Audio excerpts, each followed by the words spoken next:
Welcome to the QCAA modules on their senior curriculum, followed by assessment. So this unit is about understanding the context of the senior learning. It's changed perhaps since you've been through, or certainly has changed in the last year. 2019 heralds new arrangements in terms of senior curriculum. So this unit explores that, certainly looking at the syllabi and then going on to assessment.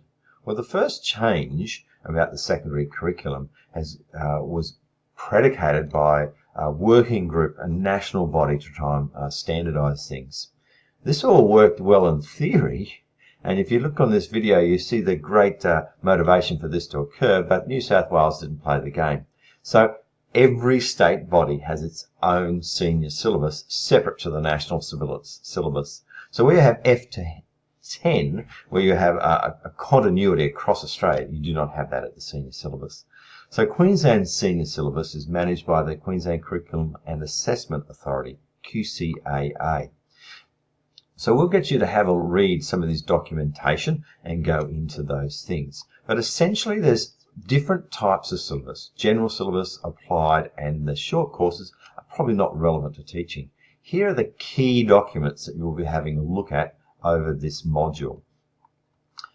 General syllabi. They're the standard ones which will give you university entrance. It used to be called OP eligible, but now it's towards what we call ATAR, which is talking about Australia's tertiary, not sure, rank. So I'll have to look that one up. But it goes into the different syllabus. Everyone shares some common features in the sense there are 4 units responding to 4 semesters, and they have a very clear headings of topic. Assessment is another key change. Year 11 remains formative, but it's prescribed, and Year 12 has elements of internal or external assessment, and depending on the subject, the external assessment will either be 25 or 50%. And it's very prescribed about what the assessment arrangements are. A key difference between previous arrangements was that the school had a syllabus and it could interpret it and contextualize it to create its own work program which was aligned to the syllabus. Then they wrote their own assessment pieces in response to that.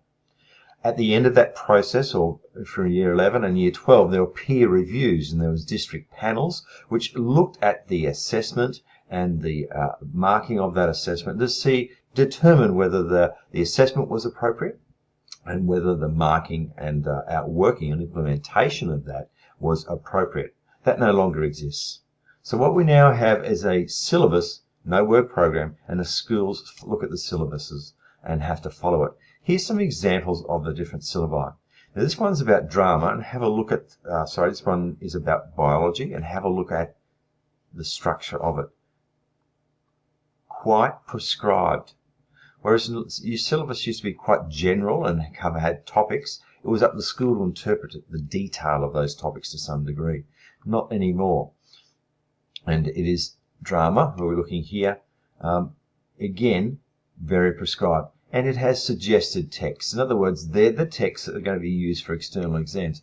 And I suppose as a teacher, you must be aware and have dived into those things, where previously schools can contextualize the drama curriculum, and whether they looked at those or not was up to the context of the school.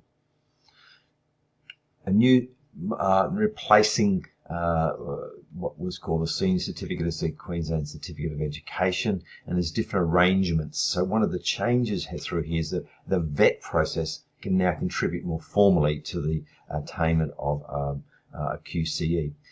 The value of a QCE? Well, it's important, but if you go to university, it has no merit at all in terms of your rank.